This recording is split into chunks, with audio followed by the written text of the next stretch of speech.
విజయవాడ పాత ప్రభుత్వాసుపత్రిలో శిశువు అపహరణ ఘటనతో వైద్య ఆరోగ్య శాఖ ఆసుపత్రుల్లో దిద్దుబాటు చర్యలకు ఉపక్రమించింది. ఎప్పటినుంచో ప్రతిపాదనలకు పరిమితమైన రేడియో ఫ్రీక్వెన్సీ ఐడెంటిఫికేషన్ ట్యాగ్ విధానాన్ని తక్షణం అమల్లోకి తీసుకురానుంది. కొత్త విధానంతో తల్లి కనుబొమ్మల ఆధారంగానే వారికి పిల్లలను అప్పగించే ప్రక్రియకు నాంది పలకనున్నారు.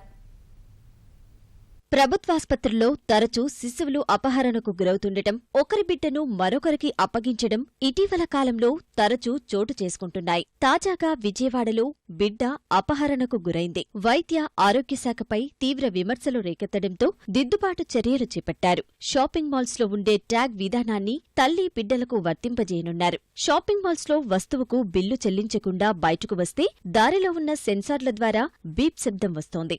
దీన్నే రేడియో ఫ్రీక్వెన్సీ ఐడెంటిఫికేషన్ అని పిలుస్తారు. ఇప్పుడు అదే విధానాన్ని పుట్టిన బిడ్డకు అనుసంధానం చేయడం ద్వారా ఆస్పత్రిలో పసిపిల్లల చోరీని పూర్తిగా నిరోధించాలని ప్రభుత్వం భావిస్తోంది. ఈ విధానం ప్రకారం ప్రసవమైన వెంటనే తల్లికి బిడ్డకు ఒకే రకమైన ట్యాగ్ కడతారు. ఆస్పత్రి నుంచి డిశ్చార్జి అయ్యే సమయంలో ప్రత్యేక పరికరం ద్వారా ట్యాగ్లను పరిశీలించి తల్లికి బిడ్డను అప్పగించడం జరుగుతోంది.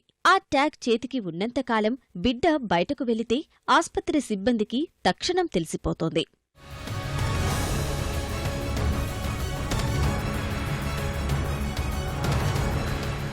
ఈ విధానం అభివృద్ధి చెందిన అన్ని దేశాల్లోనూ అమల్లో ఉంది. ఒకవేళ శిశువు ట్యాగ్ తెంచేందుకు ప్రయత్నించినా ఆ ప్రాంతంలో ఉండే సెన్సార్ల ద్వారా 10 మీటర్ల వరకు బీప్ శబ్దం వస్తోంది. తల్లి ఐరిష్ను ప్రసవం సమయంలోనే సేకరిస్తారు. దీంతో తల్లి బిడ్డలు క్షేమంగా ఇంటికి వెళ్లే అవకాశముందని వైద్య ఆరోగ్య శాఖ ముఖ్య కార్యదర్శి పూనం మాలకొండయ్య చెప్పారు. 5 రోజుల చిన్నారి విజయవాడలో అపహరణకు గురైన సంఘటనపై ఆరా తీసేందుకు వచ్చిన ఆమె చిన్నారి తల్లిదండ్రులను ఓదార్చారు.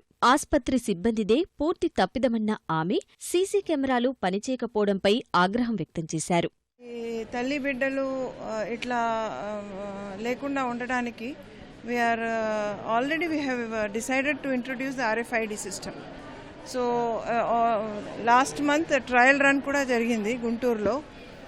It's a new technology, and we actually when we planned it to install it only in the wards anamata, because akkada ekkuva movement untundi, akkada biddalni teeskoni velladανiki.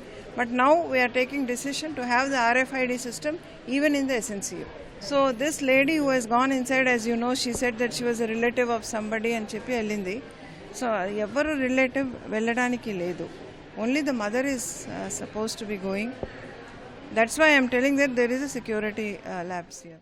రాష్ట్రంలో అన్ని ప్రధాన ప్రభుత్వాసుపత్రుల్లోనూ సీసీ కెమెరాలు ఏర్పాటు చేయాలని అధికారులు నిర్ణయించారు.